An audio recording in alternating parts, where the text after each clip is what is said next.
Assalamualaikum warahmatullahi wabarakatuh. Dengan saya Furqan Kurtubi. Kita hari ini akan presentasi mengenai analisis pasar dan strategi pengembangan produk ya.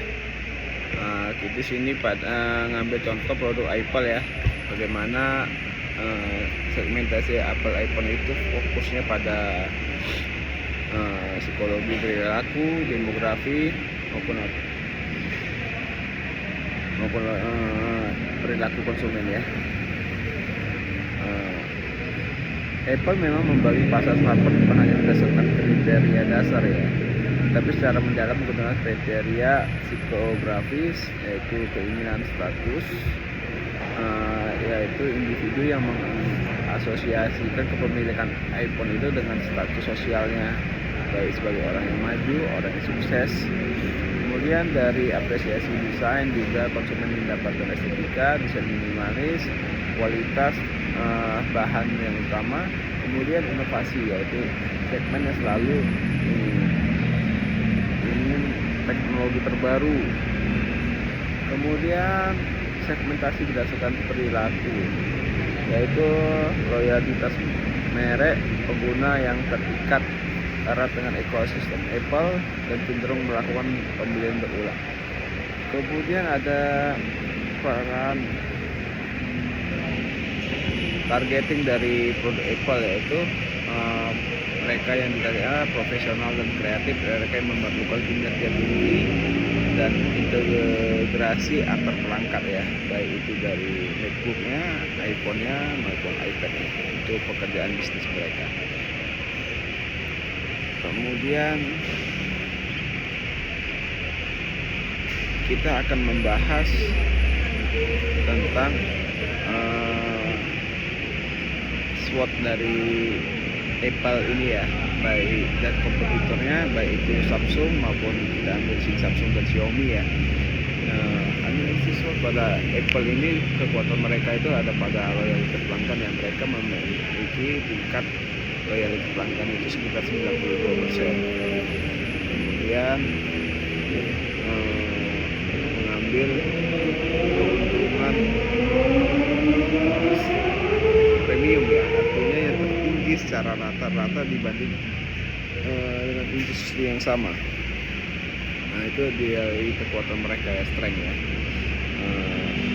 Juga mengontrol hardware, software dan layanan secara penuh. Software mereka itu saat ini yang terbaik ya untuk security ya, dan mereka itu tidak bisa dibobol.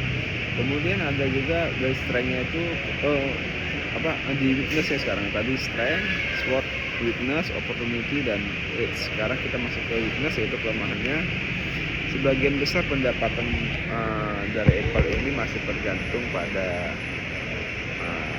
iPhone ya, artinya penjualan terbesar mereka di iPhone. Kemudian ekosistem mereka itu tertutup, jadi sulit bagi pengguna itu untuk berpindah-pindah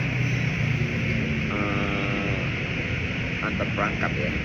Kemudian inovasi mereka itu sering dianggap terlambat ya, untuk mengambil fitur-fitur terbaru. Kemudian ada juga peluang opportunity mereka, yaitu pertumbuhan pendapatan dari Apple Intelligence dan langganan jasa mereka. Kemudian mereka belum menunjukkan produk-produk foldable ya, seperti Samsung J4 itu yang diprediksi akan mengubah pasar mereka. Selain itu ada juga threats, ancaman bagi Apple, yaitu tekanan dari Uni Eropa mengenai keterbukaan mereka. Kemudian ada persaingan dari negeri Tiongkok, Cina ya,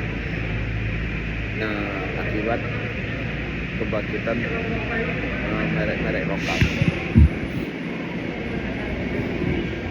Oke, kemudian kita akan membahas tentang proyeksi pasar dan volume di Indonesia ya. Pangsa pasar mereka diprediksi tahun 2006 ini meningkat hingga 10% ya.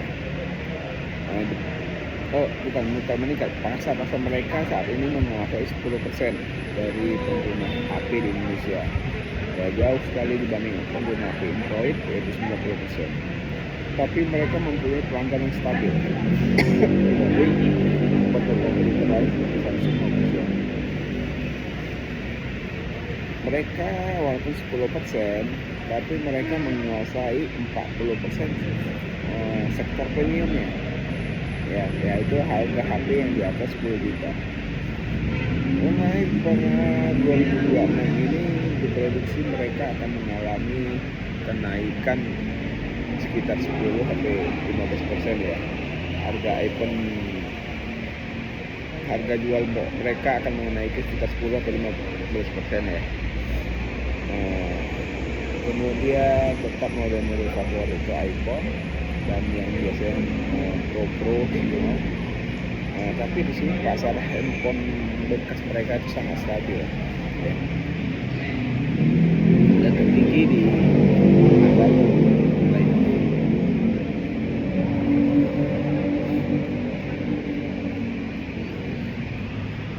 Oke, strategi pengembangan produk mereka bisa mengangkat market penetrasi, yaitu meluncurkan produk-produk iPhone foldable flip seperti itu. Kemudian market